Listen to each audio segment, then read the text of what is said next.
Hi welcome to my channel. Telangana రాష్ట్రంలో ఇందిరమ్మ ఇళ్ల కోసం వెయిట్ చేస్తున్న ప్రజలకు వచ్చేసి ఒక అప్డేట్ రావడం జరిగింది, ఒక గుడ్ న్యూస్ రావడం జరిగింది. పూర్తి వివరాలు తెలుసుకుందాం.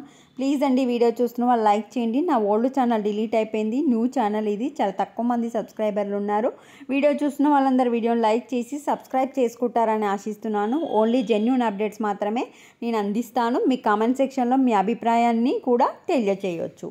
సో జనవరి 26వ తేదీన మనకు ఇందిరమ్మ ఇల్లు ఇస్తామని గవర్నమెంట్ ప్రకటించింది.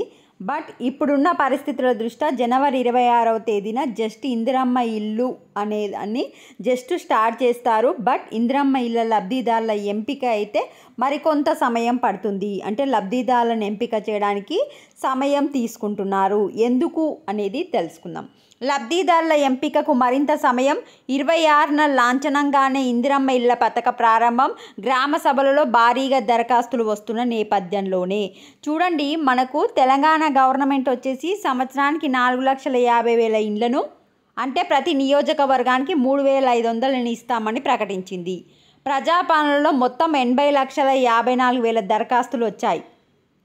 అయితే ఆ దరఖాస్తులే కాకుండా చాలామంది మాకు ఇల్లు రాలేదని చెప్పి ఇప్పుడు కూడా గ్రామ సభలలో ఇందిరమ్మ ఇళ్ళ కోసం పెద్ద ఎత్తున దరఖాస్తులు వస్తున్నాయి.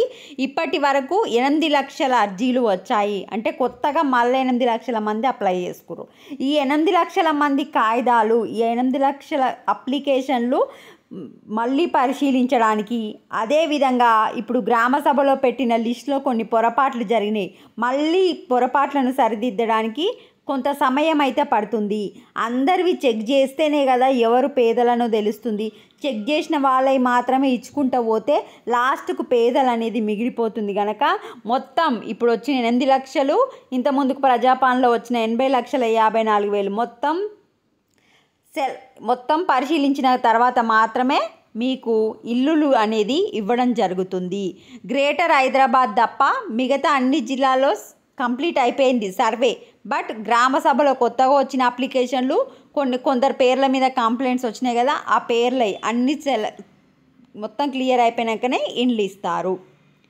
అయితే ప్రభుత్వం మొదటి విడతలో సొంత స్థలం ఉన్న వాళ్ళకి ఇళ్లను మంజూరు చేస్తామని ప్రకటించింది. అలాంటి వాళ్ళు 13 లక్షల మంది ఉన్నట్లు యాప్ సర్వేలో తేలింది. అయితే నియోజకవర్గాల్లో గ్రామాల వారీగా లబ్ధిదారుల ఎంపిక ప్రక్రియ ఇంకా పూర్తి కాలేదు. నియోజకవర్గానికి 3,500 అని చెప్పారు. బట్ ఏ గ్రామంలో ఎన్ని ఇళ్లను ఇవ్వాలో ఇంకా గవర్నమెంటు కరెక్ట్గా లెక్కలు అనేది చూసుకోలేదు.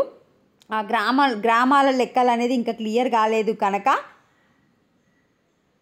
ఈ జనవరి 26వ తేదీన పథకాన్ని ప్రారంభించిన లబ్ధిదారుల పూర్తి స్థాయి జాబితా రావడానికి మరింత సమయం పట్టే అవకాశాలున్నాయని హౌసింగ్ శాఖ అధికారులు అంటున్నారు.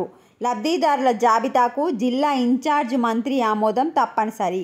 ఇలాంటి ప్రక్రియలన్నీ పూర్తి కావడానికి మరికొంత సమయం అవసరమని చెప్తున్నారు. సో ఇప్పుడు లిస్ట్ వచ్చినా కూడా 90% పేర్లు అయితే ఉంటాయి, ఒక 10% అటు ఇటు అయ్యే అవకాశం ఉంటుంది.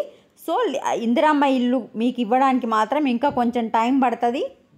ఎంత టైం అనేది depends on the government and అధికారుల మీద డిపెండ్ అయి ఉంటుంది. ఇప్పుడే జస్ట్ స్టార్ట్ చేస్తారు కానీ ఎవరికైతే ఇయ్యరు, ఇచ్చినా కూడా అసలు అత్యంత నిరుపేదలు, వీళ్ళకి ఏం లేదు, వీళ్ళకి ఇవ్వాల్సిందే అన్న వాళ్ళకి ఒక 10-15 మందికి ఇచ్చి జస్ట్ స్టార్ట్ చేస్తారు. పూర్తి స్థాయి నివేదిక, పూర్తి స్థాయి జాబితా రావడానికి మాత్రం టైం పడుతుంది.